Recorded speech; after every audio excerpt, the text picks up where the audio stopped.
The man you are watching right now bullying Orthodox Jewish kids, is allegedly responsible for part of New York City's large-scale gun violence.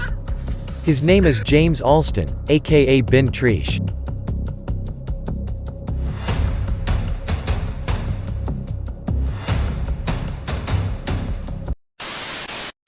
With gang warfare exploding throughout New York City in the past years, it is very confusing for most people to understand the complexities of gang structure. In general, there are major criminal enterprises, for example the Wu Gang and the Cho Gang, which are divided up into dozens of smaller crews that work with each other. For the purpose of this video, the alleged gang members will be identified by the individual crew they are a part of.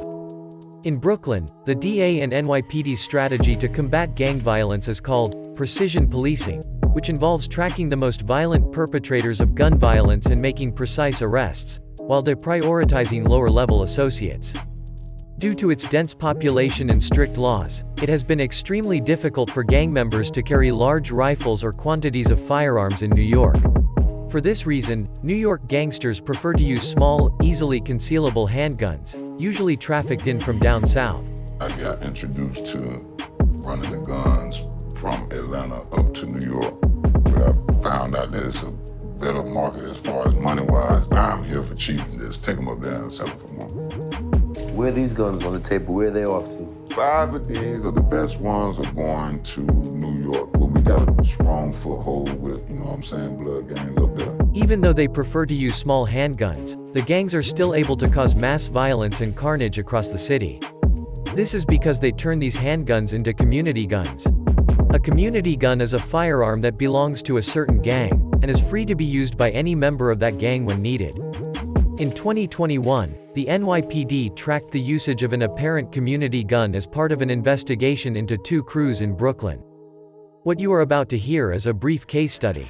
On October 2, 2019, at approximately 1:25 p.m., 2 alleged members of the 900 gang were walking down the street, when they attempted to enter a convenience store frequented by their rivals.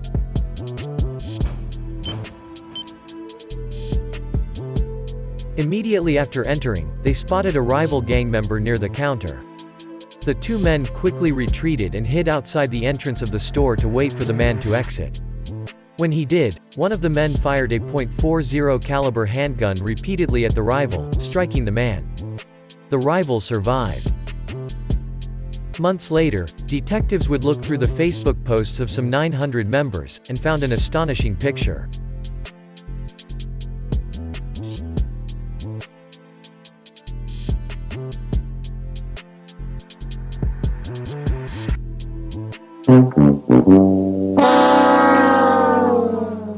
After reviewing further evidence, detectives made a crystal-clear identification of Nasion McCrae, aka Harden, a reputed 900 member.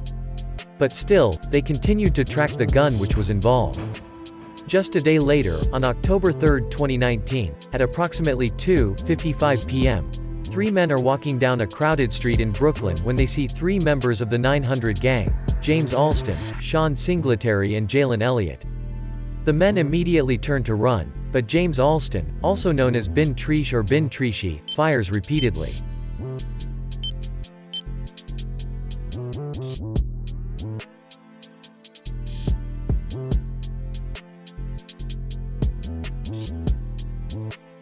The bullets miss the intended targets, and by the grace of God miss a random innocent bystander's head by just a few inches.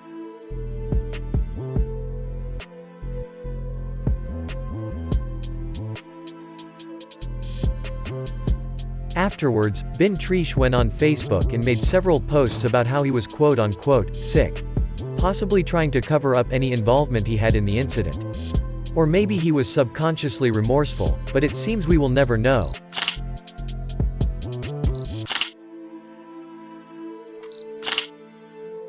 Shell casing comparisons and other evidence would later reveal that he was using the same gun used by Nasion McCrae the day before. Sometimes, these community guns move around New York City rapidly. They are passed around and hidden in apartments, mailboxes, radiators, car wheel wells, garbage pails, and anywhere else you can imagine. So despite the police department's efforts to stem the flow of guns into the city, it appears that quality is more important than quantity for these gang members.